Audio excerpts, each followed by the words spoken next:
how could we have spent the alleged $2 to $3 billion in Iraq, so-called training Iraqi troops who performed so apparently miserably around Mosul and that general area against ISIS? It's important when you look at security force assistance and building security forces that we understand the political dimension of that problem, right? We have to put the politics at the center of that even.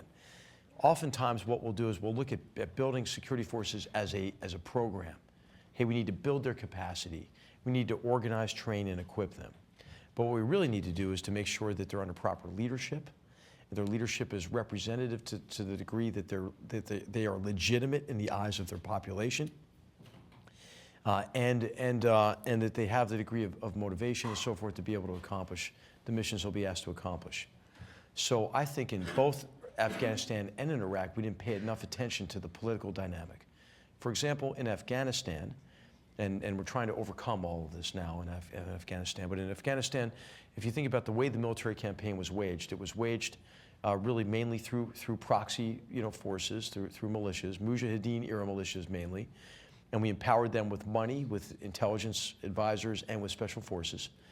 And then we collapsed the Taliban regime, but once we did that, the way that we conducted that war set conditions for state capture of state institutions and functions by these militias.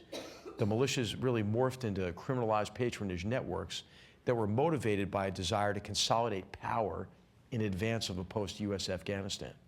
And so actually, many of these criminal networks became stakeholders in state weakness, because it's the weakness of these institutions that gave them impunity, freedom of action, and so forth.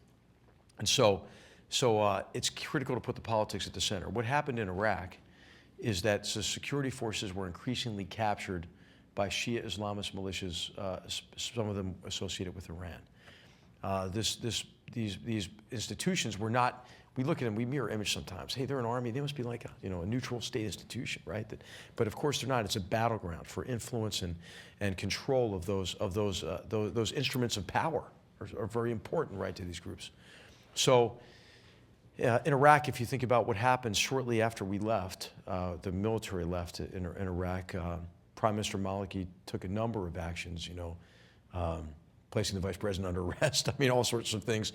But within the military, what was happening in the Army and in the Ministry of Interior Forces was really an elimination, of Sunni Arab, Sunni Turkmen leaders, and they became increasingly Shia-led organizations.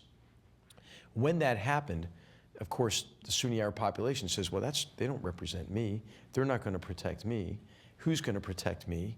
And then you begin to look for militias and others who can protect you. And this is how ISIL gets their foot back in the door, is to portray themselves as patrons and protectors of populations that now see the instruments of state power as aggressors against them.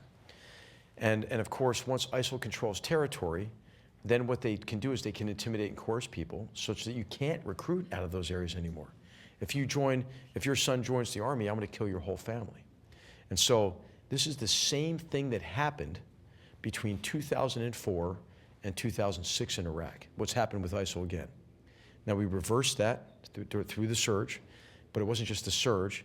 It was a political strategy that aimed to move Iraq's communities toward political accommodation, a political accommodation that would remove support for extremists. There were subordinate efforts to that political strategy. There was an external diplomatic strategy.